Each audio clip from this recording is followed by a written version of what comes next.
Ya, izy ngambany tsy tenanareo hoe nisy ilay izy, zay ngamba dia tsara ho fantatra. Ary ny olona tsy teny mihitsy hoe diso izy fa tsy maintsy taberitra foana na hazavana na zany zavatra zany, fa ny tsara ho fantatrareo fotsiny ngamba dia efa io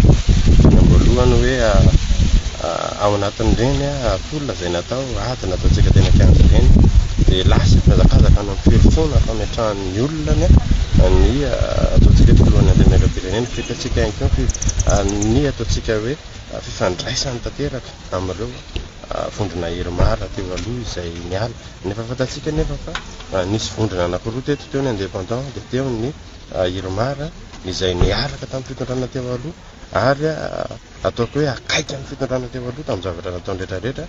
noravaina izy ireny dia ho avondrona indray izany ray aman-dreny ao anatina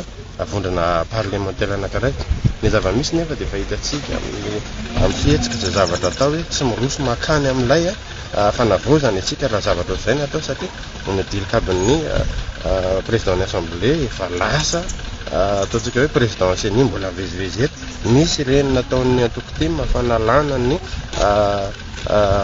maire ny commune urbaine Antananarivo tonga dia amin'ny anteny maire mahakararantsana mba ahafahana mifanohana amin'ny ady manaraka. Efa hita taratra be, efa hita mazava ilay izy. Tonga indray ty ny paipaika manaraka hoe aty amin'ny ataontsika hoe fifaran'ny session parlementaire aty ny mandefa avy ny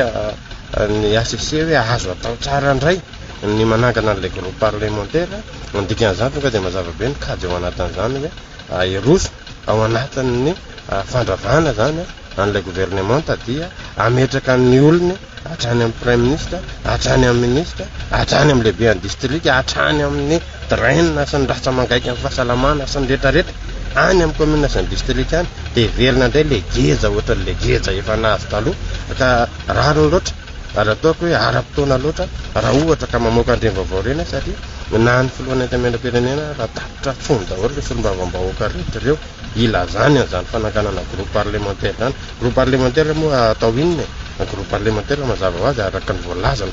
constitution antsika na lalam-panorenantsika izay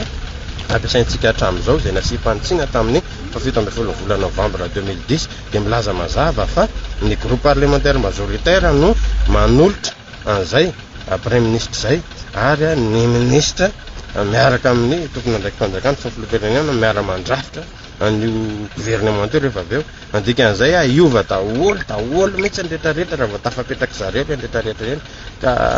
mba tsy isin'ny hoe fanoloana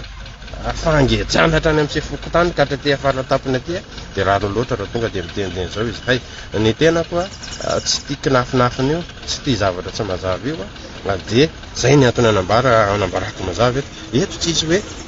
manohana ny PM tsika na manohana ny zatsika na manohana ny zaroa fa tena ady mazava ny ataontsika, ady mazava mba ahafahantsika miantoka tanteraka n'izany hoe tena fanavozana ary mba hisy zavatra iova be dia be eto amin'ny tany sy ny firenena. Za eto dia mamerina foana hoe ny kolokolo ny tokony diovana voaloha mba hitondrahana makany amin'izany fampivoarana sy fivoarana zany izany kolokolo zany nefa nangeja sy namotika atsika nandritra ny taona maro nandripaka ny harem-pirenenantsika dia zany ny tena tokony hiadivana voaloha ka amiko endrika ny kolokolo avolenta ihany izany trangan-javatra rehetrarehetra zany satria eroso makare amin'ny tsy fanovana fa eroso makare amin'ny fahasimbana tanteraka dia zay ny antony ijoroana manoloana antsika eto moa zany dia te hampita kely ihany satria efa ndresaka ny tokony andraikitra foana moa ty hoe isika mba tokony hijery faran'izay aingana ireo zavatra tena mampikaikaika amin'ny vahoaka amin'ireo ady amin'ny kolokolo ireo